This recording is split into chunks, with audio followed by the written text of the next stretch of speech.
and nobody has ever been in that room.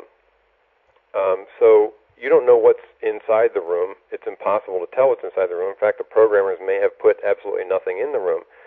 Now somebody finds a key or finds a way to break the door down. Somehow there has to be something in the room. So when they go into the room is when what's in the room gets discovered, and it's when it becomes real. It's sort of another, analogous way of looking at the observer effect in quantum mechanics. Very interesting. Hey, you know what? We're beginning to come to the end of our time here in the first segment, but we'd love to continue talking with you. There's much more that I want to explore, like for instance, the singularity, dive into a little bit more of the AI aspect to all of this.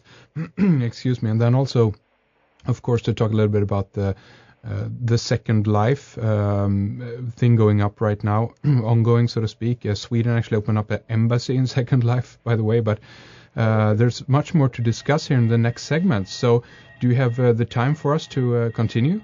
Sure, absolutely. Excellent. I want to leave the last few minutes here to you, though, so you can tell people about your website and also how they can get a copy of your book for those who are interested. Okay, sure. The website, as Henrik mentioned, was theuniversesolved.com. The book, for people outside of the U.S., which may be a large part of this audience, it's probably best to order the book on Amazon. They deal with all the international shipping arrangements. So you can just go to Amazon and type in my name or The Universe Solved, and you'll find the book.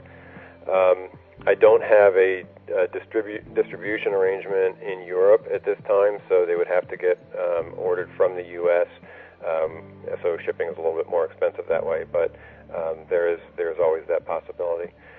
The website, went up, ostensibly to, kind of pique interest in the idea and to help sell the book as well.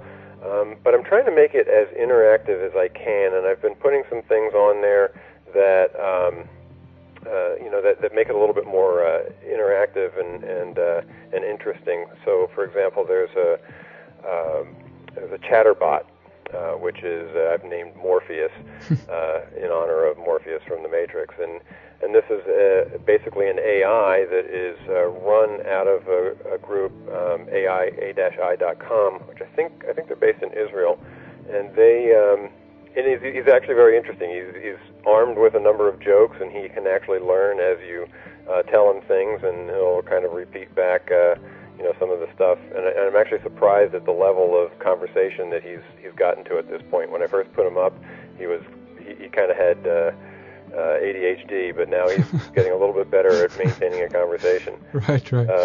There's also a Powers of 10 application on there. Powers of 10, people are probably familiar with the idea where you start from a intergalactic space and you keep on getting 10 times closer to Earth and then you dive 10 times closer into atoms and things like that. Well, I put one up that shows sort of what we think of in terms of the limits of quantum mechanics and the limits of cosmology, but you can also jump to parallel realities. So you can explore the programmed reality model and how that might be different, and you can explore some other parallel realities. So that's interactive.